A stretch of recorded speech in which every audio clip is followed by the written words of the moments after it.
Hello, it's Gordy Canuck once again coming to you live and unscripted on the 11th day of August, Monday, August 11th. It is currently 11:22 p.m. Eastern Standard Time. I am coming to you live from Ontario, Canada, rural southeastern Ontario, Canada. The picture in the back, on the backdrop there of the CN Tower. CN Tower is about, 150 kilometers or so, about in around 100 miles away from where I am. At any rate, everyone who's been on the channel before knows Candy the Wonder Dog, and this is how we start. Danny has showed up. You got my tag. Wonderful. Danny is a frequent, probably the most frequent contributor to the station. Love having him on board. Um, I have had some comments from people mentioning the fact that they have not been receiving notifications when my videos are going live. Does that mean my content is being throttled, being suppressed? I don't know. But one thing I do know is that sit down. If you do hit the sit down, if you do hit the subscription bell, which is below the video, ring the bell.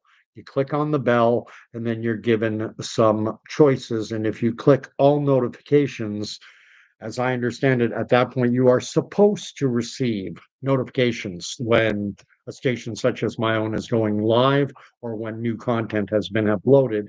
However, I have noticed that with my own subscriptions, I have been I'm still subscribed. However, that bell notification has been turned off somehow, and I know that I have hit it. So it's something you may want to check if you're watching this later. It is available on replay. And then, why didn't I get notified live? Check that bell. Anyway, let me get Candy taken care of before she drives me crazy. Shake, lay down, speak loud, speak. She's in chuffing mood tonight. Sorry for the lateness of the stream. Tonight was soccer night, and it was a late game because we're doing makeup games now. We've had my youngest, um, who plays soccer. He his team, the two games this year were canceled due to oppressive heat. And so we had a makeup game tonight at 8 p.m. And it was as oppressively hot tonight as it was on the nights when his games were canceled. And whatever. So we didn't get home until probably quarter to 10 or so, and blah, blah, blah, blah, blah. My oh so thrilling and exciting life. They got clobbered. Oh, he's the team he's on. They're a great bunch of kids, but they're not the most skilled soccer team in the world, but that's fine. I wanted to talk tonight about a news article that I just came across, and it's with respect to apparently a significant, large study that was done in the country is Denmark. They did a Danish study was done to investigate the potential for harm, I guess, when there is aluminum in vaccines. And their conclusion was that there is no harm. That was their conclusion. Now, the study has drawn criticism from members of the medical community, as well as RFK Jr., head of Health and Human Services, HHS, in the US, recently appointed by Donald J. Trump. And I'm going to share the article. I noticed if you watch my video of yesterday, I tried to share a video, news footage from Saskatoon, and lagging, and then I lost connection and all kinds of horrible things. This is just a text-based Reuters news article, and um, I'm going to Go to share screen. I have a couple of articles I want to share. And this is let's make sure it's sharing on my screen. August 11, Reuters. An influential Robert F. Kennedy Jr.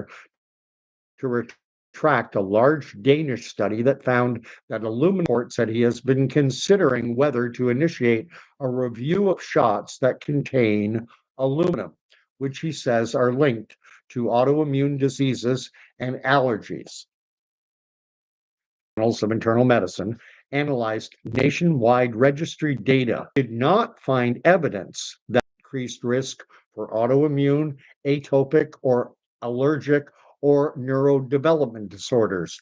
I don't know. I assume neurodevelopment disorders to that rubric of neurodevelopment. At any rate, I want to make a point here before I go back to the art or before I continue with the article. It says it did not find evidence. It said it didn't find evidence. Does that mean there is none? No, it simply means that they didn't find any. And a well-known bromide, a well-known saying in science is that the absence of evidence does not necessarily mean evidence of absence. It could simply be that the study was not comprehensive enough to find the evidence. The evidence may be there, but their study, perhaps, maybe, I'm not saying they did, was at least potential that it was missed. And then it goes on to say the study is by far the best available evidence on the question of the safety of aluminum in vaccines, said Adam Finn, a childhood vaccination expert in the UK and pediatrician at the University of Bristol, who was not involved in the study.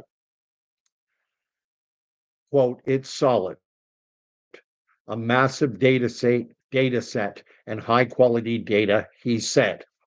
Kennedy described the research as, quote, a deceitful propaganda stunt by the pharmaceutical and said the scientists who authored it had meticulously designed it to find no harm. In a detailed August 1 opinion piece on Trial Site News, an independent website focused on clinical research, he called on the journal to immediately retract the study, RFK.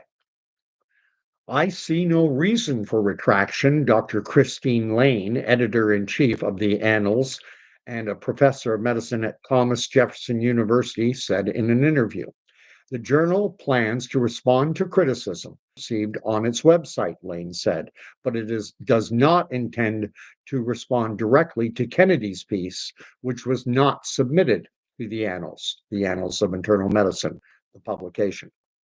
The lead author of the study, Anders Peter, I can't speak Danish, Vid, head of the epidemiology research department at Statens Serum Institute in Denmark, defended the work in a response post to trial site. I want to inject something here. Epidemiology. We've heard a lot about doctors of epidemiology. I want to make a point, and you can verify this. If I'm wrong, point it out. I'm 99.9+% sure I'm right. Epidemiology is actually not a medical degree. Epidemiology is the study of how diseases transmit. It is not a medical degree. At any rate, this epidemiologist, this head of the epidemiology research department, he wrote that none of the critiques put forward by Kennedy were substantive, and he categorically denied any deceit as implied by the secretary. And then it goes on to quote him saying, I'm used to controversy around vaccine safety studies, especially those that relate to autism, but I have not been targeted by a political figurehead in this way before, Vid said in an emailed response to Reuters. Quote, I have confidence in our work and in our ability to reply to the critiques of our study. Now, here's the money part for me. And you see, I have a word, control, highlighted. Kennedy had a number of critiques, including the lack of a control group, that the study and that the study deliberately excluded different groups of children to avoid showing a link between aluminum and childhood health conditions, including those with the highest levels of exposure, and that it did not include the raw data or data. Havid responded to the criticisms on trial site. He said some of the points were related to study design choices that were reasonable to discuss, but refuted others, including that the study was designed not to find a link. That is called bias. You have a bias and you design a study and you exclude areas that are have the potential to point to a conclusion that is what you are trying to confront. In fact, he said, its design was based on a study led by Matthew Daly, a pediatrician at Kaiser Perma Center, Colorado, which did show a link and which Kennedy cited in his article. There was no control group because in Denmark, only 2% are unvaccinated. Only 2% of children are unvaccinated. And the article said, and it states this as fact, which is too small for a meaningful comparison, Havid added. The data is available for researchers to analyze, but individual level data is not released under Danish law, he said. I'm going to stop reading the article there because I want to talk about this claim that, oh, we can't have a control group. Let me and stop sharing. And let me catch up before I go on, because the control group is, in my non-expert view, and just to be clear, YouTube community standards, watchers, Big Brother. I am not putting myself forward as an expert. I do not have a medical degree. I do not have a degree, or I do not have a background in the sciences. I have taken science courses, including at the university level, but I make no professions to be an expert. The one thing I will profess is that I am a skeptic. I attempt to use discernment. I am not blindly trusting. And I know that this is a contentious issue for a lot of people. And I think there is a certain percentage of the population that simply are lazy. I'm going to put it bluntly. It's like there's a lot of information out there, more than you could probably go through in an entire lifetime. And so I think there's a large chunk of the population who just decides to place blind faith and trust in in government health officials, in the medical industry, in the pharmaceutical industry, the industrial medical complex, and they just say it's just too much for me. I'm just going to do whatever they say. Uh, at any rate, just catching Denny saying sharing but frozen. Big time lag. Oh crap. I'm gonna stop sharing screens because it's lagging.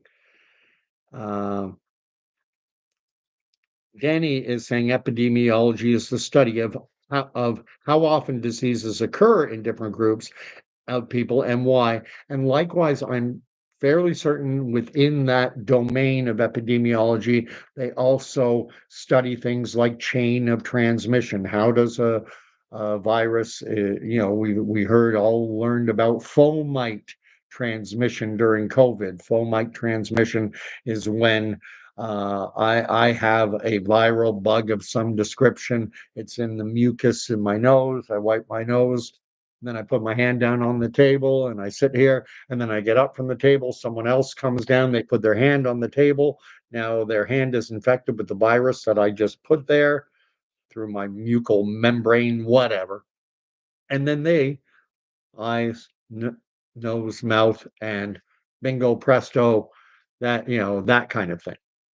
At any rate, then Denny goes on to say an epidemiologist is a public health professional who investigates pattern and causes of diseases and injuries. Yes, patterns, trains of transmission.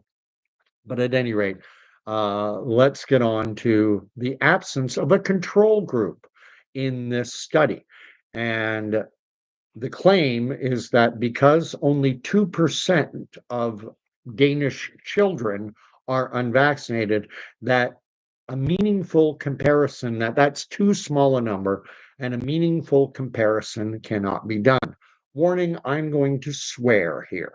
I endeavor not to swear on my station very often, and if I do, I give a warning.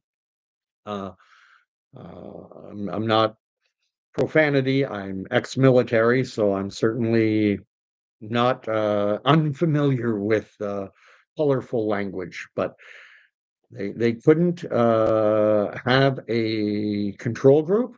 I am going to call bullshit. Warning over. I'm not going to swear again. I'm calling BS. They 2% of the population, 2% of the children, rather, in Denmark. I'm going to take that article at its word. So there are 2% of the kids in Denmark, Danish kids, who are unvaccinated. Well, I did a quick Google search. I wanted to know how many children are there in Denmark. And between the ages of 0, I guess, a day or so old, up to the age of 14, the number is in excess of 1 million. There are over 1 million children between 0 to 14, according to Google. And I'm going to be conservative here. I am a conservative, so I'm going to be conservative with the numbers I put forward here. 2% of 1 million, it's over a million, but let's take it down to a million. So there are a million kids in Denmark who are that's the entire population. The entire population. 98% of them have been vaccinated, 2% have not. How many non-vaccinated kids does that mean? 20,000. North of 20,000 children in Denmark are not vaccinated. They have not been injected with vaccines that contain aluminum. And I had another article to share, but I'm not going to because of the lagging issues. Just explaining why aluminum is put into vaccines. And I'll talk about it. I've read the article, but I won't be sharing it for technical issues. I have a miserable, pathetic little YouTube station. If you can help me out with likes, with subscriptions, with sharing the content, it is always appreciated. So you have 20,000 unvaccinated kids in Denmark, 980,000 roughly who are vaccinated. That's a lot. You could get a large comparative study in my non-expert view. How? Very simply. Let's cut it in half. We have 20,000 unvaccinated children in Denmark.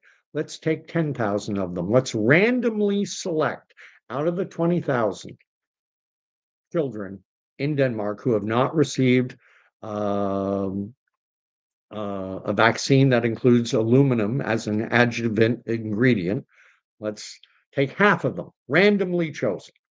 And then out of the 980,000 who are vaccinated, let's take a random sampling of that group of the same size. So we'll take 10,000 unvaccinated and we'll take 10,000 vaccinated. You can try and make it, have the same number of 5-year-olds, 6-year-olds, 7-year-olds, 3-year-olds, have the same number of males and females. You can have racial component to it, genetic components to it, and then look at the data and share the data, the raw data. Share it with me, with the great unwashed. Let us see that you are following rigorous scientific protocol. Let's see the results.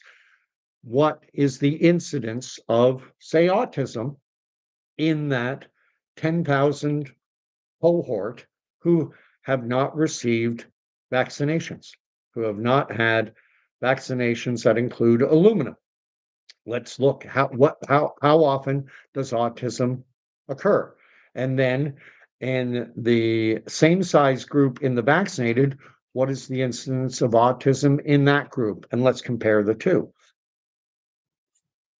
If the 10,000 unvaxxed, 10,000 vaxxed, if there are 123 incidents of autism in the unvaccinated group and 122, 123, 124 in the vaccinated group, and they're basically the same. Well, that would be in my again non-expert view, that would be a very strong indication that, well, there is no link because it's occurring at the same rate. But they claim they can't do this. That 20,000, 10,000, heck, make it 5,000. Let's look at the numbers. But they don't do the work. They don't include the control group. And it leads me to wonder why. Why? Why not do the work? I'm going to ask, is it because you're afraid of the result? I think that is a reasonable question. And I think it's a question a skeptical, critically thinking individual that they would ask. Why aren't you doing the work? I realize that the industrial medical complex, that these pharmaceutical companies, that we're talking about multi-billion dollar companies, the Pfizer's, Moderna's, AstraZeneca's, Merck's, GSK, GlaxoSmithKline, Novartis, they're countless. I can't even name them all. And a little well, I don't know what to call this, but something I haven't revealed before. But for a short time, I did work for a CMO, a contract manufacturing organization that was in the pharmaceutical business. What happens when the Pfizer's, Merck's, when all these big pharmaceutical companies develop a drug, be it a vaccine or anything else? What they do is quite often it's not their own production facilities producing it. They engage the services of a CMO, a contract manufacturing organization. And they say, this is the drug that we want you to develop.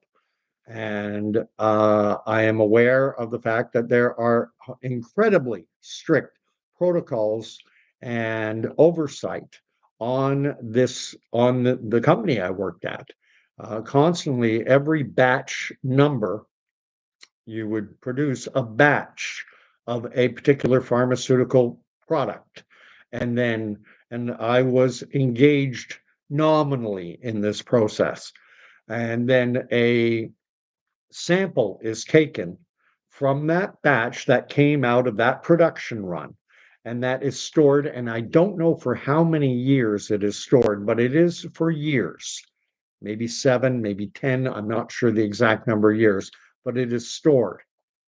And because they need to ensure that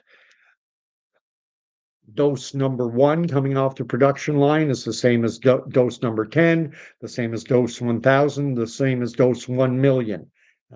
It's an incredibly meticulous process. So I'm not completely out of my element in injecting my voice into this little debate. Some may pejoratively look at me and go, yeah, but this Gordy Canuck, that's my internet sobriquet, Gordy Canuck. My real name is Gordon Causey. Uh, he's just an anti-vaxxer. And I got hit with that during the COVID insanity because I was one of the individuals who refused to take the COVID vaccine. And I was not willing to take it. However, I'd had every other one. I'd had MMR, measles, mumps, rubella. I'd had Hep A, Hep B. I'd had um, um, the polio vaccine. The only one really that I tetanus, the only one I did not get, and it was written on my military, travel immunization booklet, varicella, and I'm not sure I'm pronouncing that right. The chickenpox vaccine. It's something like varicella or varicella. I'm not sure exactly how to pronounce it, that virus.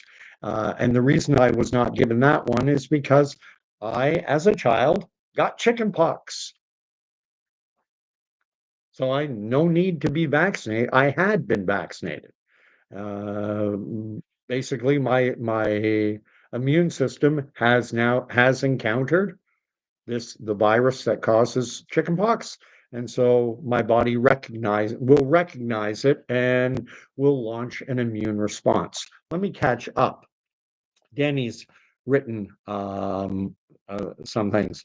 He's of the opinion, he's writing, they chose, quote, big capitals, they chose not to have a control group. Having a control group would actually show what's going on. That is my suspicion as well. I'm not going to state it as categorically as you are, and that's simply because I'm afraid of, I'm trying to play nice with Big Brother. Uh, and Danny is asking for the link so that we can look up the article. Yeah, I'll give you this is the link, I'll put I'll put a comment after the video posts, and I'll include, uh, so this is the Reuters story that I read that lagged horribly, and I apologize. And then, but why is vaccine or why is aluminum added to vaccines? I'm going to read the article. I'll share the link, and I won't share it on the screen for technical reasons. But in this article, now this is from the Children's Hospital of Philadelphia. And I've seen similar type information on other sites. One seems as good as any other.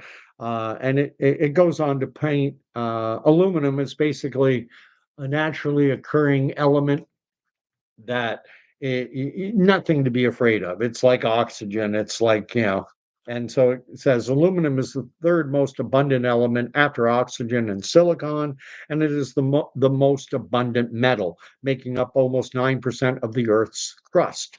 Aluminum is found in plants, soil, water, and air.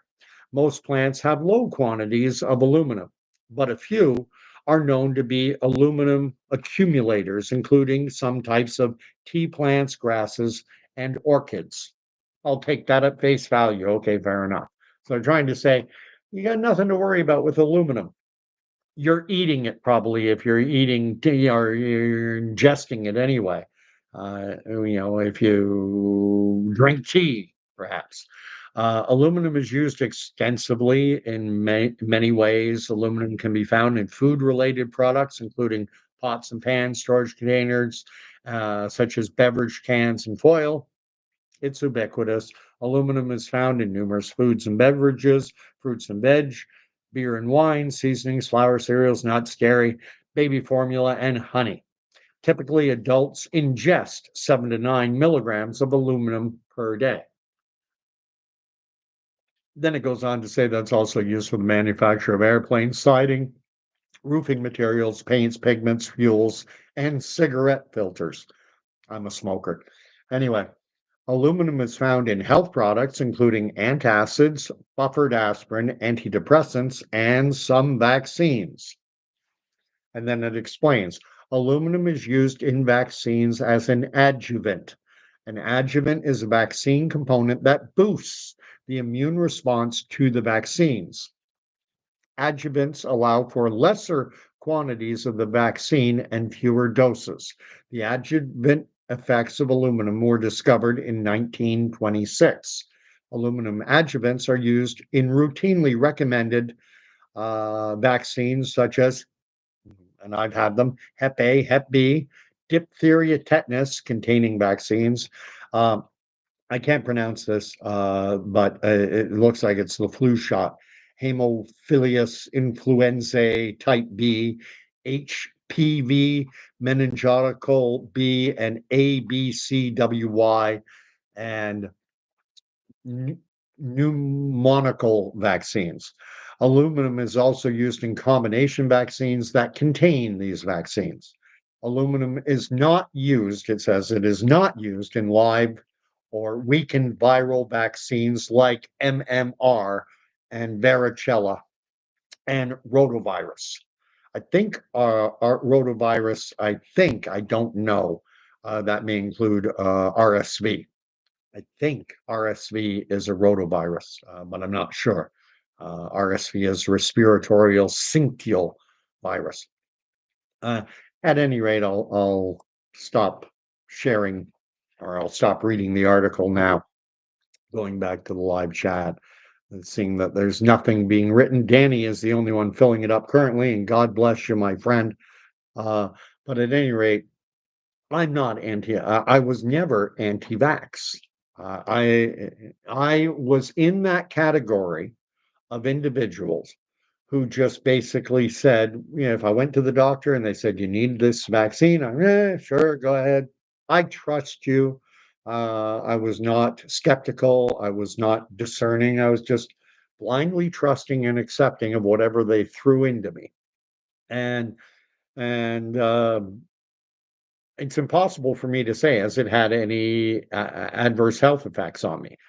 I don't know, because there's not an alternative universe where an unvaccinated Gordy Canuck exists to compare with.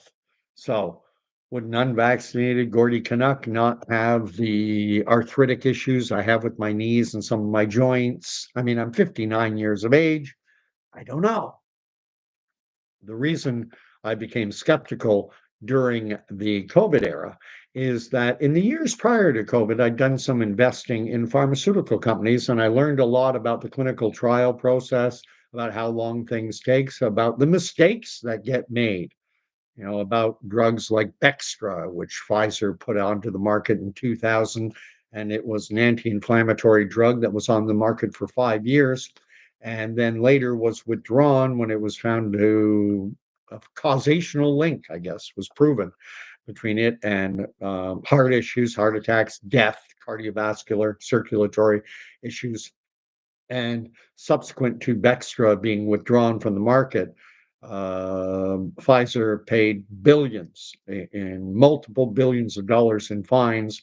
They were accused of bribing physicians, withholding negative trial results, engaging in fraudulent marketing practices, all kinds of heinous activity. There was even talk within U.S. political circles of shutting them down, shutting Pfizer down. Ultimately, as I understand it, that decision to shut them down was not made because Pfizer makes drugs, and imagine if all of a sudden people couldn't get their meds. Oh my God, because there are people, and we all know them, who take a handful of medication every day. And God help us if you were to take away their pharmakia. And so, and if you're not familiar with pharmakia, I would invite you to read the Bible and read the book of Revelation and find out in Revelation, the word originally written in Greek as pharmakia, um, what they translate it to. It's the root word that basically means sorcery. However, it is also the root word of pharmaceutical, pharmacy, etc. Uh, let's see. Danny is writing that that's why they're spraying us with barium, I can't read the second one, and aluminum in the chemtrails. HARP, weather modification technology exists, but I want to stay away from that. You know, let's stick to one conspiratorial idea at a time. And so I was not an anti-vaxxer in any way. I was blindly trusting and accepting of whatever, and the doctors administering the vaccines These aren't the people developing them. These are not vaccinologists. Quite often, you're dealing with an MD, with a GP, a general practitioner, and they get their marching orders from the health authorities, in Canada, from Health Canada, in the United States, HHS, and the CDC. Here's what you got to do, and God help the physician who decides not to follow the direction coming down from on high. And there's so many ways this spider webs out. And this is all things that I learned post COVID. The reason I refused to take the COVID vaccine, which is why I had to leave the Canadian Armed Forces, is the reason I wasn't willing to get the shot is that I know how the clinical trial process works. You have phase one trial, a separate phase one trial, and that takes weeks, months. Uh, First, they design the phase one safety trial in the United States. They go to the FDA, the Food and Drug Administration. They say, this is our trial design. The FDA then goes through a review process, and they may rubber stamp it and say, okay, you're good to go. They may make recommendations or require some modification to the study parameters, whatever the case. Eventually, if things go forward, it's approved and the phase one trial takes place. The phase one trials are typically referred to as safety trials. They do look at efficacy, does it work, but their primary focus is supposed to be on safety. And in a safety trial, depending on the drug being tested, there might be different dosage levels to see tolerance levels. At any rate, once the safety trial has concluded, whether it's a few weeks, few months, depends on the type of drug being used, type of medication. Then after that is done, the researchers, clinical researchers, then pore over the results and look at them. And if they, at that point, are able to determine that there are no safety concerns or very minimal safety concerns, or perhaps what might be considered tolerable safety concerns. I mean, if you're dealing with someone who's almost certainly going to die, if someone has a disease with a darn near 100% fatality rate, well, you may be willing to take some risks. But that's leaving things aside. If safety seems to be good, everything looks good, then the trial investigators, then they design phase two, a phase two trial. And phase two is now an efficacy trial. Now, okay, we know it's safe, or we've got a strong indication, at least in the short term, that it's safe. Now we're going to see if it does what we think it will do. And again, in this, there may be different cohorts within a phase two trial where one cohort gets 5 milligrams, another one gets 10, another one gets 15. Try and find the sweet spot, as it's sometimes called. Where do we get the biggest bang for our buck? And that trial is typically longer than the safety trial. And once that trial is complete, then those results again are poured over, and if the clinical investigators, the pharmaceutical company, the organization, behind this and their investors, if they get the results they want, yes, it lowered cholesterol. Yes, it decreased the risk of cardiovascular disease. It did, yes, it improved eczema, psoriasis, whatever. Yes, it did what we expected it to do. Then a new trial is designed, a large scale phase three trial, which is designed to show that is very highly powered, meaning a lot of participants and a lot of data, a lot of patient years in order to. And if that's successful, and that is typically, again, much bigger and longer than phase one is shorter, phase two gets longer, the longest one is phase three. And this is designed to go the results, if everything goes well and the results are what we're hoped for, then they go to the FDA, or in Europe to the EMA, the European Medical Authority, and they say, we want you to give us an approval. on our drug, on our compound, on our medication.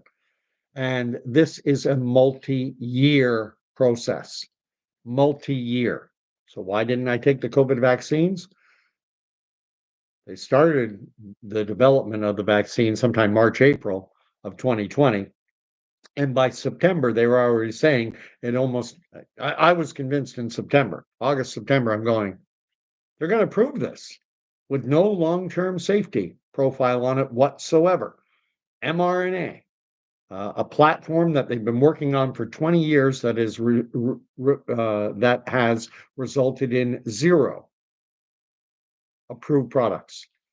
Every mRNA product prior had never gotten through the trial process. They'd all failed. And I'll leave you to look into the reasons why previous attempts to create medications, vaccines based on this mRNA platform, why did they always fail? What was the reason? And I'll invite you to look into that yourself. Let me read what's being said. Danny is writing, Gordon Causey, I'm not anti-vaccine, I'm anti-forced experimental shot. Who wouldn't be? Which I refer to as the, and that was in particular with the AstraZeneca iteration, which, as I understand it, was not mRNA based.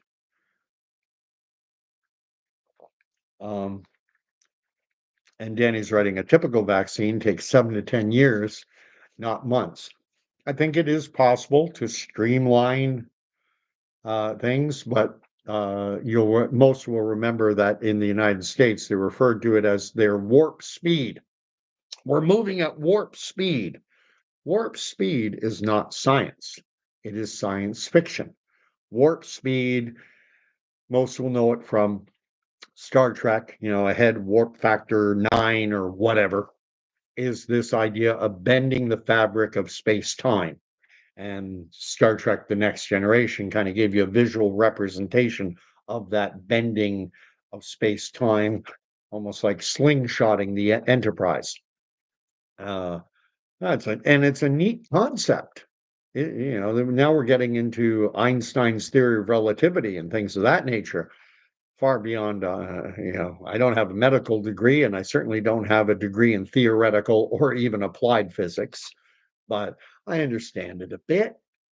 I can talk around the edges of it, and I know that warp is a concept that is only application, current application is in Star Trek, is in science fiction, and it's not in the real world. And so you cannot take a process that, years long and redact it down into a few months. And there was no long-term safety profile initially, and I had family members screaming at me. Oh, I have a family member who just went full retard. Pardon the expression, but it fits. He went full retard on me. Sir. And it's like, I just, let me stop, wait. I'm going to give it a year and a half. And based on my own personal anecdotal observations, then I'll make the determination whether or not to do it. Because like I've had every other one. I used to be blindly trusting and didn't question anything. Oh, whatever the doctor says. And so not, the fact is, the pharmaceutical industry, I wasn't aware of the fact that it's probably trillions of dollars worldwide. I know it's definitely, billions, but when you put all these companies together, Moderna, Pfizer, AstraZeneca, Merck, GSK, Johnson and Johnson, Novartis, throw them all in. Wouldn't surprise me if it was in the $1 trillion level. Um, uh, And I like, oh, whale oil beef has shown up. Good to see you here, my friend. And you're listed as number 3. So did I miss somebody? Has someone else commented and I missed their comment? But no, it's interesting. There's only the 2 of you commenting. Danny has number one, and Whale, you're down to number three. That doesn't make sense. But anyway, uh, Whale is writing, you don't have to have a degree, a God given sense of discernment. Thank you. He says, saying, as I have, goes a long way. Uh, I don't want to sell myself short, but I don't want to build myself up too high either. Pride cometh before a fall. And but I do have I like to think I'm a reasonably self-aware person, and I have had my IQ tested. It's decent. And anyway, thank you, Whale. Appreciate it. Um, I'm just trying to read what's being said. Uh, oh, whale oil beef is now number two. He had chosen to be number three. I like that. Whale will know my life verse from the Bible, Luke 14:11. Maybe you'll remember it, maybe you won't. All who humble themselves will be exalted, and those who exalt themselves will be humbled. And it's all about, it's a story, Jesus telling a story about, um, not a story, actually. He's telling his disciples, his followers, that when you go to an event like a wedding feast, not to seek the highest seat, but to seek the lowest seat. Seek the lowest seat. That way you may be asked to go higher rather than seeking out the highest seat, and then you might be asked to move down. Uh, I'll tell you what, when it comes to glory, when it comes to heaven, any seat. Stick me in coach, stick me in steerage, and I will be thrilled I made it. At any rate, and my faith informs me that I will be. Although I have to acknowledge an element of doubt exists, I'm convinced, in the minds of a lot of, forthright professors of Christ as Lord. I think probably 90% of us, or not, maybe 100% of us, there's that element of doubt. We haven't been there. I haven't seen glory. At any rate, Danny is writing that he was banned from everything family related, and that his mother said she will keep taking boosters if they ask her to. Is it just me, or do liberals love the Kool-Aid? I think it's a case where for a lot, I had another family member, not the one who yelled. I had another, I was talking to another family member, enumerating all the things I had learned. And she somewhat incredulously said to me, "You read this stuff?" I'm like, yeah. Who has time to do that? Well, I don't have television. I don't sit there binge watching Game of Thrones or any other show. And so I have time, and I'm curious, and I want the facts and I want all sides. So I listened to Dr. Robert Malone, to Dr. Geert Vanden Bosch, to Dr. Michael Yeadon, to Dr. Um, Luc Montagnier from France, from countless, Dr. Byron Bridle here in Canada, considered one of Canada's leading experts on vaccinology, and given hundreds of thousands of dollars by the Ontario Ministry of Health back in March, April of 2020, because they wanted his expert opinion on the vaccines that were under development at that point. And he went from being, getting hundreds of thousands of dollars for his lab at Guelph University because he's one of or Canada's leading expert on vaccines, and then next thing you know, he's a quack. Things that make you go get lost. Not just things that make you go, but things that make you say, wait a minute. I can smell propaganda here. Uh, and let's see, Whale is writing that in Christmas of 2021, that he was told to come for Christmas, but be on the cold side of the glass of the dining room. Oh yeah, I went through that stupidity too. Join us on a Zoom call. We'll drop the presents off at the door and, then we'll do it all by Zoom call. Ugh, but that's over. That's over for now anyway. There just seems to be on the edge of the horizon there constantly this threat of a new viral disease outbreak of some description, another iteration of COVID, measles, this encephalitis. I forget what it was called, uh, equine encephalitis disease or something. It happened down in Massachusetts. They had lockdowns. It's a mosquito-borne virus, and monkeypox or mpox, if you prefer. There always seems to be a storm cloud, but for the most part, since COVID, they've all come up and then they've disappeared. They've come up and disappeared. Marburg virus was another one, and then it just disappears. And I am of the opinion that eventually something's going to come at us. But I'm going to wrap up now because it is getting late. I'm coming up on nearly an hour. I don't like to go much over an hour, depending. But uh, And according to Whale, he's saying that Dr. Robert Malone, who was chosen by RFK Jr. to be on this panel that reviews vaccines, as far as I remember. And I know that Dr. Robert Malone was chosen to be on this team. Uh, Whale is writing that Dr. Robert Malone is not on our side, as per his high scale suing of the various truthers. Well, I'll tell you something. I talked to him one day. I think I've shared it out before. A guy I came to know through COVID, through when those of us with eyes to see and critical thinking skills gravitated toward each other, and I came into contact with a guy named Mark down in the United States, and he and I hit it off, and he invited me to be a guest host on his podcast, which at the time I think was called Mark 2.0. And anyway, one of the people we had on was Dr. Robert Malone. And I actually got to talk to the man. And I was impressed. The guy has a genius level IQ, certainly.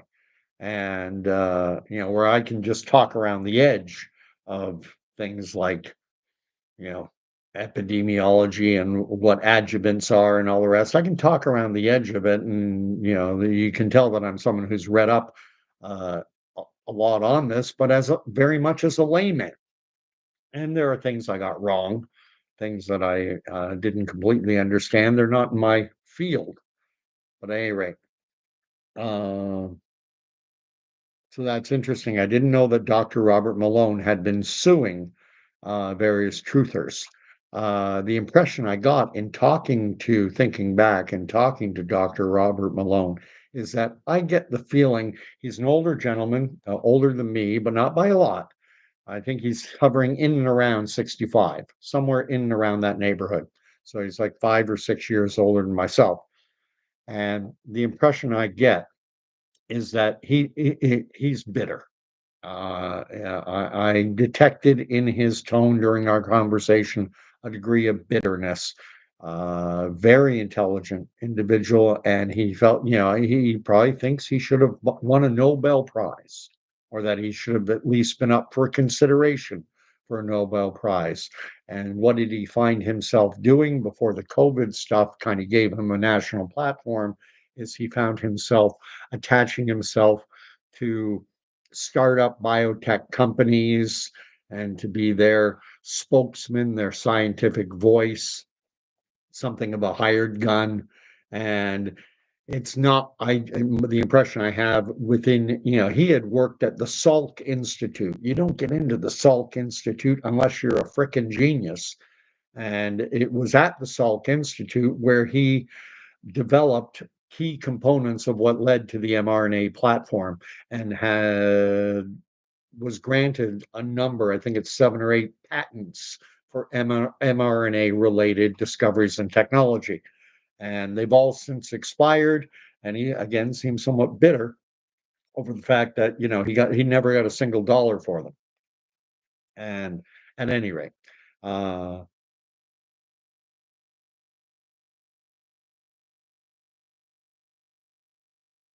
And Danny's writing about Bill Gates, claiming that Mr. Gates' investments are bringing him 200 to 1. He's making $200 for every dollar he invested. Wouldn't surprise me. Uh, and Danny goes on to say that to know the truth, you have to go down too many rabbit holes. Yes, you do. And oh, yeah, Dr. Hoff in BC. I remember that name. I think he lost his medical license.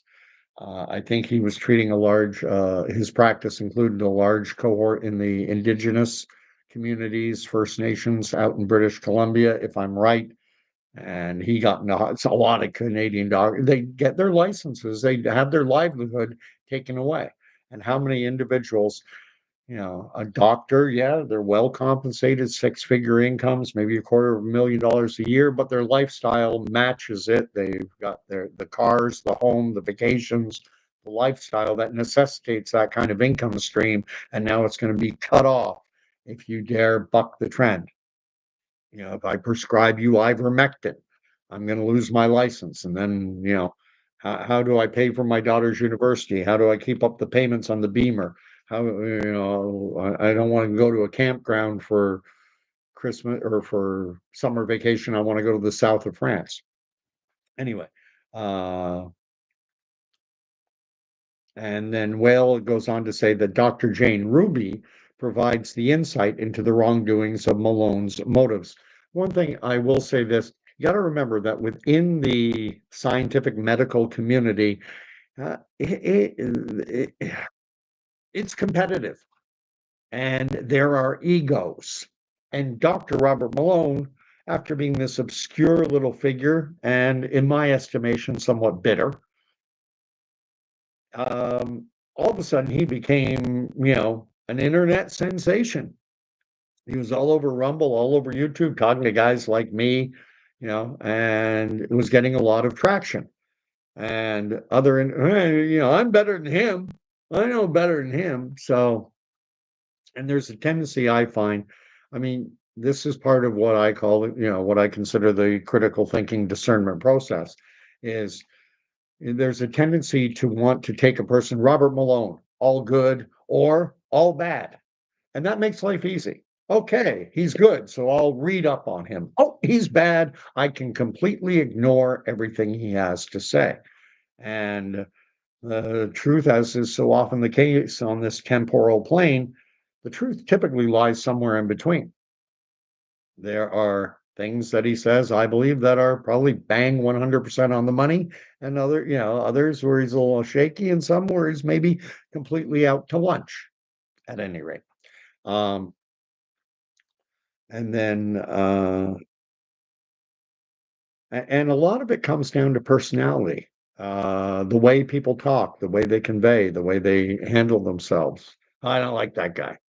Like me, I don't like Tucker Carlson, just as an example. Just don't like his personality.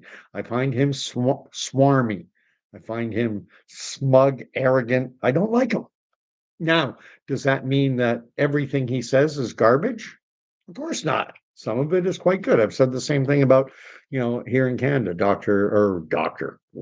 about Rebel News and David Menzies and Ezra Levant, both of whom I met at an event in December of 2021 down in Whitby, Ontario, at a college down there, where we, were protesting the vaccine passports and all the Canadian pastors who were thrown into jail. And I'm not a fan of David Menzies or Ezra Levant or Tucker Carlson or Charlie Kirk, or there are certain things that rub me the wrong way, but at the same time, that doesn't mean that I'm going to throw away everything they say. Uh, and yeah, I'm gonna pardon me that I got to be careful. I have had so many videos taken down, and I've been good for a while. I think I'm coming up on probably it might be a year since my last video was taken down.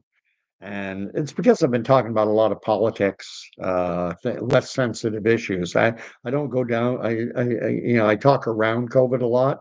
This is probably the first one where I've really dove in heavy to COVID in a while, and, you know, if I've said there's nothing I can say at this point. If I've crossed that line again, then it's a 7-day ban. So I'm not gonna anyone who's watching the stream, bring up the live chat. You click down below, live chat replay, and you can read what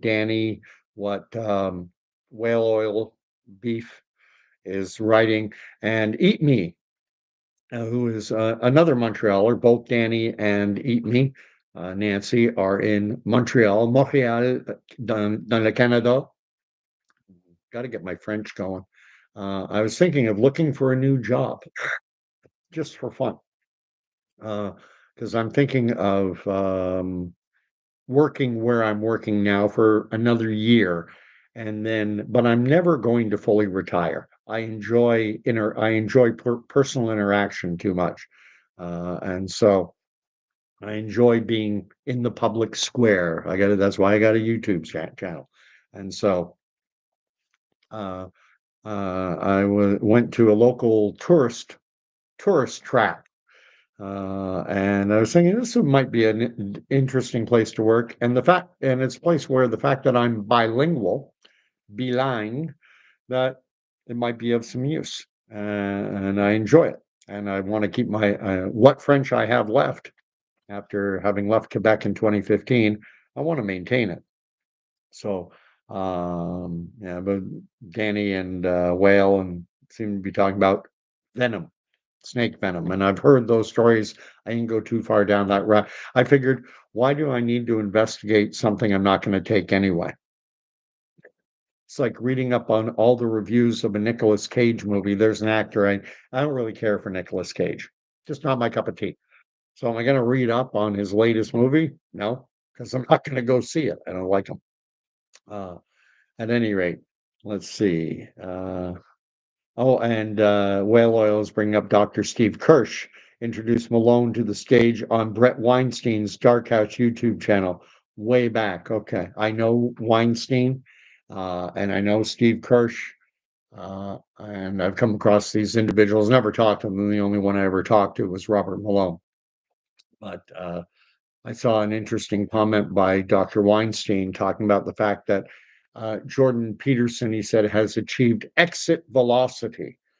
He's no longer beholden. He can lose his um, accreditation with the Ontario Association of Psychotherapists, or whatever the governing body for that profession is in Ontario, that is threatening to take away his license. Well, if he loses it, it probably would boost his earnings. He would now, become something of a martyr, and he might actually increase his exposure. And Weinstein, I like him.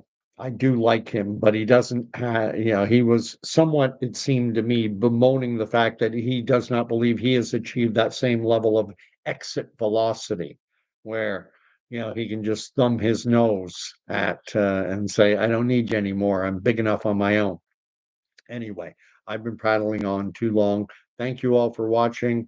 We'll see you in another couple nights. We'll see what happens in the news. I am going to do a live stream, or at least I'm planning to, this coming Monday, so a week from now, when the by-election results should be coming in from that Alberta riding. I forget the name of it. It's a rural riding in Alberta where Pierre Poilievre should, I expect, win.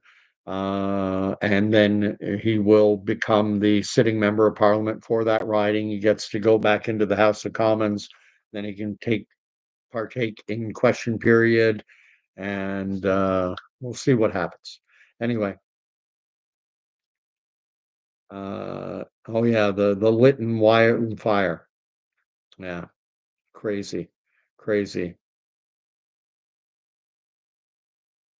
Yeah, I'm gonna leave it be because I do have to work tomorrow.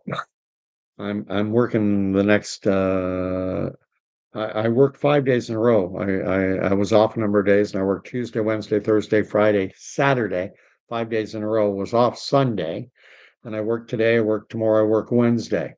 So I'm working 8 out of 9 days. with only 1 day off in between over a 9-day stretch. So I need to get my rest. I did have a nap earlier today because the soccer game was not until 8 p.m. That allowed me to have a nap after I got back from work. Uh,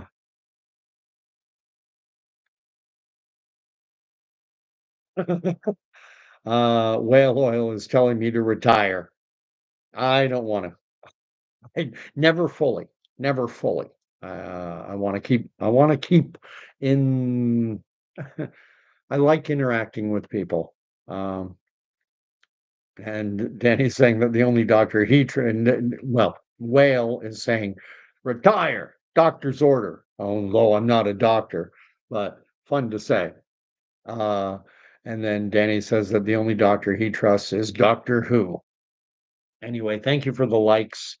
I got 5 of them so far. Not a massive amount of engagement, but certainly better than my last one.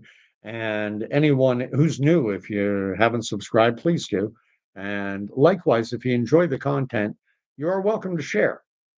There may be people out there who enjoy the musings of this, 60, almost 60, coming up on 60. That's the next tick in the box. 60-year-old ex-military vet guy who's lived all over, has a reasonably good head on his shoulders, but you decide that for yourself. Maybe some think I'm an idiot. I have a family member who thought I was an idiot, and then later said, "Well, you got lucky. You got lucky." Uh, Yeah. Oh, Amy has just brought something up, which could be the subject of a whole nother video. The fact that a retired volunteer firefighter from Saskatchewan started 30 fires and was not, no jail time. He was given community service, uh, 200, I think it was 200 hours of community service and, and put on probation. No jail time. No, I didn't read about any big fines. But if you go walking in the woods, well, then, here, $28,000 with all the added fees. Crazy. Look at Tamara Litch, and I forget the name of the other guy. The two free individuals identified as organizers of the Freedom Convoy. And, that they sometime in, I don't think they're going to be sentenced until October, but they could be facing 7, 8 years in prison. Meanwhile, look at the revolving door our justice system is, where people engaged in genuinely dangerous, violent acts, 30 cases of arson, community service, you know, Well, what did Tamara Litch and this other guy do? Chris Barber, thank you, Amy. What did they do? Well, they counseled people to commit mischief. Mischief. Ooh, mischief. 7 years in jail for being mischievous. You talk about living in the upside down, and I'll use that as a springboard to, yeah. A lot of people are starting to recognize that we're living in the upside down, that good has been declared evil, evil has been declared good, that lies are presented as truth, and what is true is called a lie. And a lot of people are recognizing this, and they've been herded away from the Christian faith. They've been herded away from Jesus Christ, following Jesus Christ. They've been told to stay away from him. And it's not the majority, but there are a lot of people coming to faith now. That's a big reason for my channel is I don't think fit the stereotypical view that a lot of people have about a Christian. I think there are individuals in the secular world who don't know anything really, who've never been to church, who have a stereotypical idea of what a Christian sounds like, talks like, behaves like, and they go, well, I don't want to be like Ned Flanders. I don't want to be like those guys. And I'll tell you something, don't follow me. Don't follow Sean Foyt. Don't follow any person on this temporal plane. Follow Christ. Now, the way you get to know about Christ is by interacting with people in community in a church setting. You're broken, you're fallen, you're sinful, so is everyone around you. And then you follow Christ. So I'll end it with the blessing I like to uh, repeat from the book of Numbers. May the Lord bless and keep you. May the Lord God Almighty, maker of all things, may he make his face to shine upon you and lift up his countenance upon you. And may the Lord God, again, the creator of all things, may he grant you peace. And I'm here to say that you can find that peace.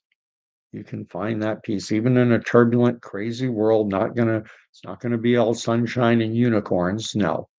But you can still find peace by getting into relationship with God's, for John 3:16, for God so loved the world that he sent his only begotten son for you and for me. So God bless everyone. And is mentioning Pat King also. Not too familiar with that guy, but I know who he is. I saw the videos. Uh, at any rate, thanks very much, and we'll see y'all again in a few nights. I'm going to try and get my content out there more often, but unfortunately, in the summer months, it's going to be in the late evening hours. And right now, we're into the early morning hours. So, God bless everyone. Talk to you later. Good night.